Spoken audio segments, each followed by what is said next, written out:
যখন ছোট ছিলাম মানে মার্কেটের যাওয়ার জন্য একটা আগ্রহ ছিল, ঠিক আছে।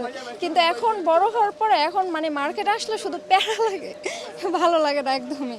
কাস্টমারের সাথে বাজেটের সাথে এবার একটু সমস্যা হচ্ছে, কেননা কাপড় কস্টিং আমাদেরও 2 টাকা বেশি লাগছে আপনি। আমরা যে দীর্ঘ 1 মাস সিয়াম সাধনার পরে একটা 30 দিনের যে সংগ্রামের পরে যে একটা ইসে পাই, একটা আনন্দ পাই, তার জন্য পরিবারের জন্য কেনাকাটা করতে আমাদের খুবই ভালো লাগে। যতই কষ্ট হোক না কেন রোজা রেখে আমরা পরিবারকে একটা হাসি মুখ দিতে পারি, তারপরে হচ্ছে আমরা নিজের একটু খুশি পাই, এটা আমাদের জন্য অনেক অদ্ভুত একটা ভালো লাগার ব্যাপার। হ্যাঁ, মোটামুটি হয়েছে। হ্যাঁ, সবার জন্য কিনেছি। আমার ছোট বোন আছে সাথে, ওর জন্য আজকে নতুন করে টুকটাক কিছু কিনতে আসলাম। একটু সিম্পলের মধ্যে নিতে চাচ্ছি, কিন্তু এখন ঈদ কালেকশন তো এখন হচ্ছে সব কিছুই গর্জিয়াস, সিম্পলের মধ্যে পাচ্ছি না আর।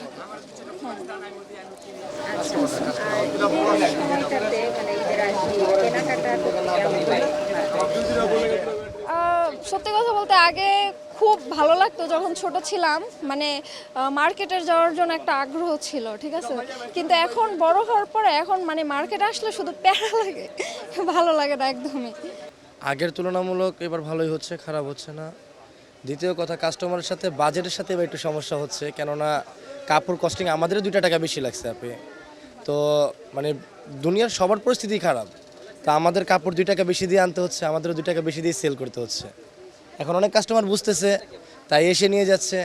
অনেকজন বুঝতেছে না, তাই বলতেছে ভাই একটু দেখে আসি, ওনারাও আসতেছে আলহামদুলিল্লাহ। তো আমাদের যদি অ্যাভারেজ হিসাব করেন, আলহামদুলিল্লাহ সবাই খুশি আছি আমরা।